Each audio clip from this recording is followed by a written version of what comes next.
दोस्तों नमस्कार। या तो कोई नायक होगा या फिर कोई खलनायक होगा।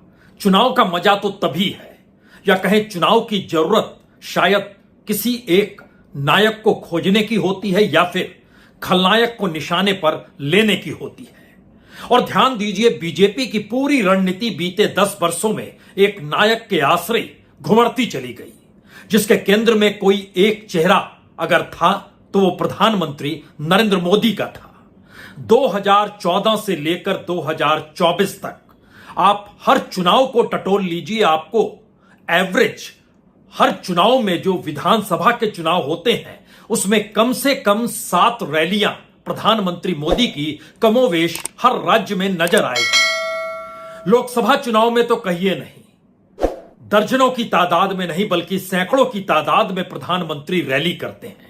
लेकिन राज्य दर राज्य, छोटे राज्य हो, मध्यम राज्य हो या फिर बड़े राज्य हो, औसतन 7 चुनावी रैली प्रधानमंत्री मोदी की जरूर रही है। हालांकि कई जगहों पर यह रैली लगभग 25 तक गई है, उसमें उत्तर प्रदेश भी है, उसमें बिहार भी है।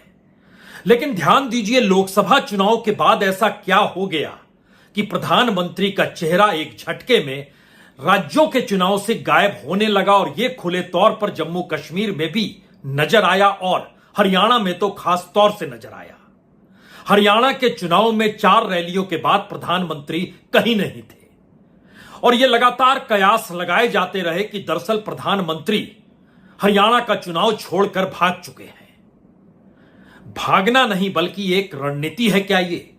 क्योंकि सत्ता विरोधी हवा जिस राज्य में बीजेपी की सरकार है वो डबल इंजन के आश्रय नहीं बल्कि बड़े पावरफुल इंजन के आश्रय दिल्ली से चलती है। और इसका एहसास राज्य के हर नेता को है, विपक्ष के हर नेता को है, वोटरों को भी है।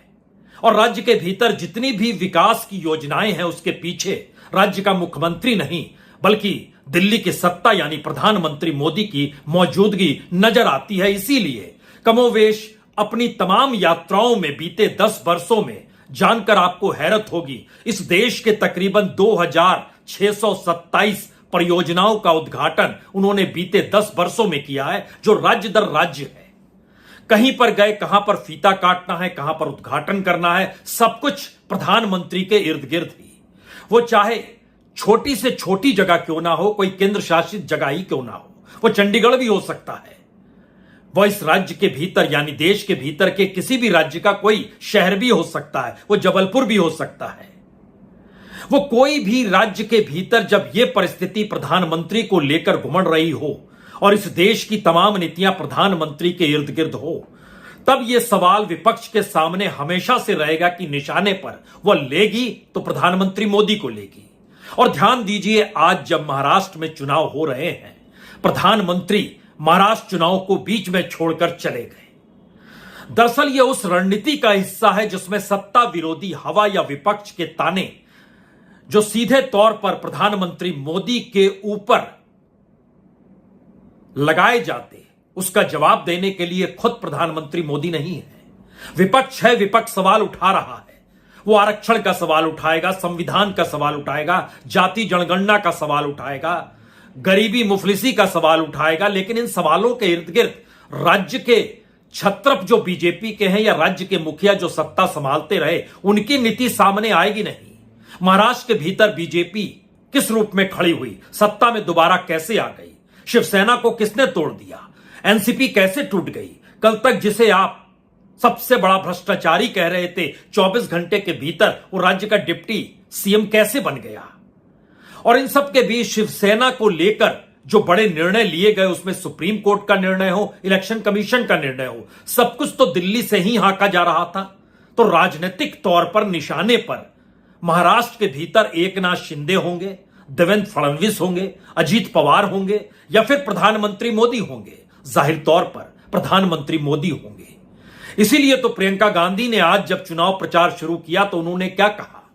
उन्होंने सीधे तौर पर कहा कि देखिए, राज्य में जनता जिसे चुनती है उसे संविधान मानने वाले प्रधानमंत्री मोदी उसे ही नहीं मानते हैं और फिर जो परिस्थिति बनती है वो सबकी आंखों के सामने है। आज से ही प्रियंका गांधी ने चुनाव प्रचार शुरू किया है और इस यात्रा या चुनाव प्रचार के दौर में इससे पहले राहुल गांधी, मल्लिकार्जुन खड़गे या कांग्रेस के किसी भी नेता को देख लीजिए, वो तमाम नेता दिल्ली से गए हुए हैं। और कांग्रेस की परिस्थिति महाराष्ट्र के भीतर क्या रही है? नाना पटोले एक वक्त खुद बीजेपी में थे, वो वहां से आए, प्रतिपक्ष के नेता के तौर पर विधानसभा के भीतर चंद्रपुर के वरवट्टीवार जो हैं, वह भी तो नारायण राणे के साथ शिवसेना छोड़कर कांग्रेस में आए थे। नारायण राणे कांग्रेस छोड़कर चले गए बीजेपी में, वरवट्टीवार यहीं रह गए। यानी इनकी अपनी उपज, वो नाना पटोले हो या वरवट्टीवार हो, ये कांग्रेस से नहीं हुई है। लेकिन इन सब के बीच दो मैसेज साफ है, कांग्रेस का कोई चेहरा नहीं है, लेकिन दूसरी तरफ एक ही चेहरा बीजेपी का है, प्रधानमंत्री मोदी का। और एंटी इनकम्बेंसी या सत्ता विरोधी रुख जो होता है, उसके निशाने पर प्रधानमंत्री मोदी होंगे, जो आज भी हैं। प्रियंका गांधी ने अपने भाषण की शुरुआत किस बात को लेकर की? संविधान की धज्जियां किसने उड़ाई है इस प्रदेश में? संविधान कहता है कि जनता के हाथों में सबसे बड़ा औजार है, सबसे बड़ी शक्ति है। क्या है ये शक्ति? ये शक्ति आपका वोट है। संविधान कहता है कि अपने वोट के द्वारा आप अपनी सरकार चुनेंगे। यहां क्या हुआ? आपने सरकार चुनी ना पिछले चुनाव में। फिर क्या हुआ? पैसों के बल पर, घूस देकर, डराकर, धमकाकर, एजेंसियां लगवाकर ये सरकार चोरी हुई। किसने की ये चोरी? किसने किया ये विश्वासघात?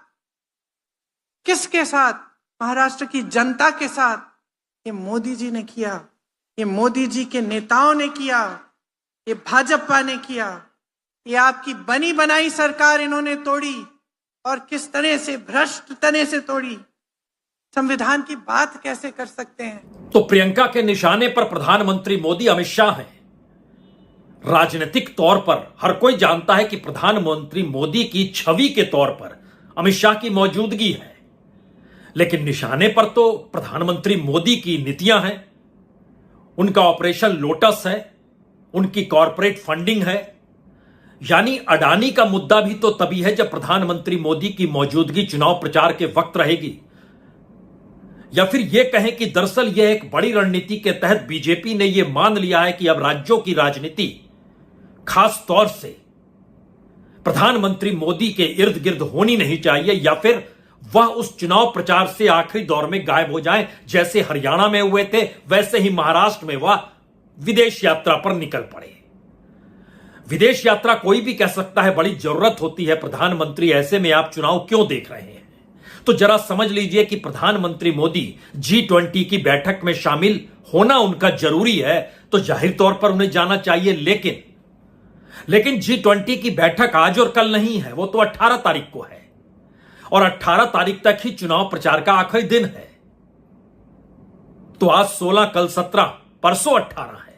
तो प्रधानमंत्री ने नाइजीरिया को खोजा और उन सब के बीच यात्रा पर निकल पड़े। वो तीसरे देश की खोज में भी थे।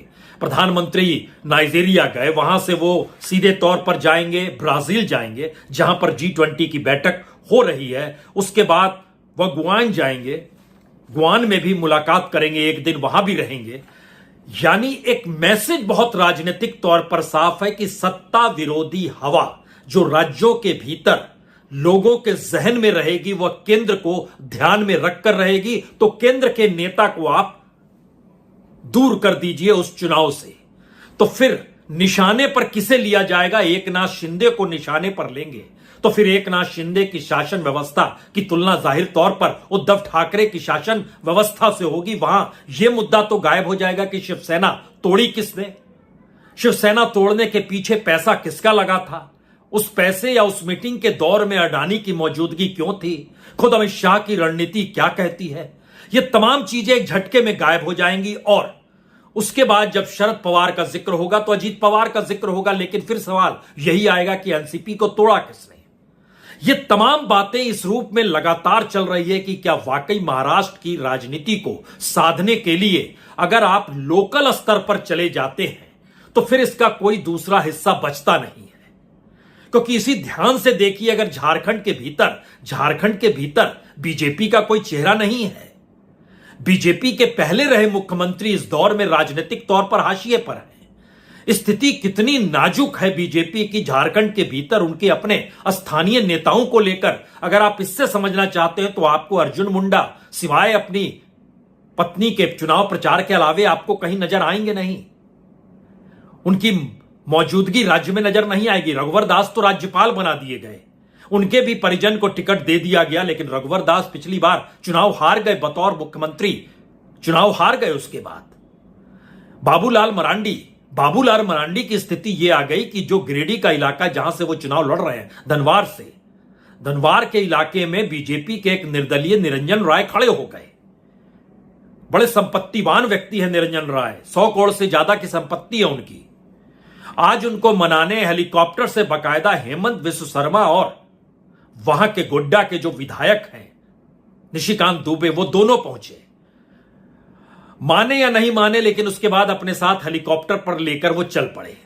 किनसे मुलाकात कराएंगे, क्या कराएंगे, क्योंकि बाबूलाल मरांडी का चुनाव तो जीतना जरूरी है और ये मैसेज तो जाना चाहिए राज्य में, क्योंकि इससे पहले वो जिस पॉलिटिकल पार्टी को बनाया वो लगभग 8% 6% वोट ले चुकी है। तो वो वोट कहीं ट्रांसफर तो होना चाहिए। व्यक्ति की महत्ता राजनीतिक तौर पर उसके वोट बैंक से होती और वोट बैंक साथ में आना चाहिए। लेकिन झारखंड के भीतर अगर कोई चेहरा नहीं है तो कौन सा चेहरा है? ध्यान दीजिए, हेमंत बिस्व शर्मा असम के मुख्यमंत्री और मध्य प्रदेश के मुख्यमंत्री रहे शिवराज सिंह चौहान, जो लाडली बहना के जरिए जो उनकी लोकप्रियता चरम पर रही, उसको भुनाने के लिए ये दोनों नेता शुरू से पहले दिन से डेरा डाले हुए हैं झारखंड के भीतर में। और झारखंड के लोगों के बीच, गलियों के बीच तो शिवराज सिंह चौहान ऐसे घूमते हैं जैसे वो मध्य प्रदेश में हो। उसी अंदाज में उनका मिलना जुलना संभलना, यानी एक मैसेज बहुत साफ है कि क्लीन इमेज बीजेपी के भीतर जिन नेताओं की है, या जो प्रभावी छत्रप के तौर पर हैं, या फिर प्रधानमंत्री मोदी को लेकर जो नेगेटिव स्थिति राजनीतिक तौर पर चुनाव प्रचार के वक्त विपक्ष को कहीं ऑक्सीजन देने का काम करती है, उन सब के अनुरूप एक नई रणनीति बनाइए जिसमें प्रधानमंत्री मोदी निकल पड़े और दूसरी तरफ जो चेहरे जो लोग रहें वह अपनी अपनी लोकप्रियता के आश्रय लोगों के बीच घूमते चले जाएं। एक तस्वीर आपको दिखलाते हैं शिवराज सिंह चौहान की।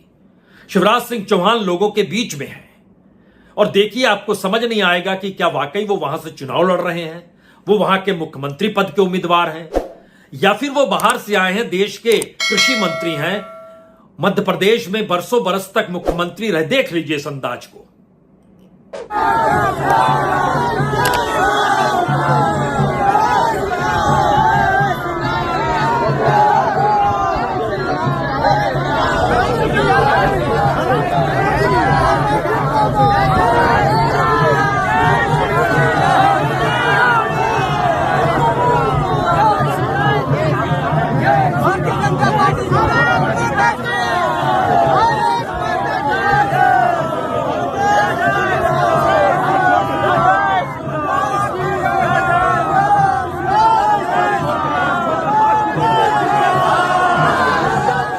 अब शिवराज सिंह चौहान को देखकर तो कोई ये आरोप नहीं लगा सकता है कि दरअसल झारखंड के भीतर गोड्डा जैसी जगह में अडानी के पावर प्लांट के पीछे कौन है।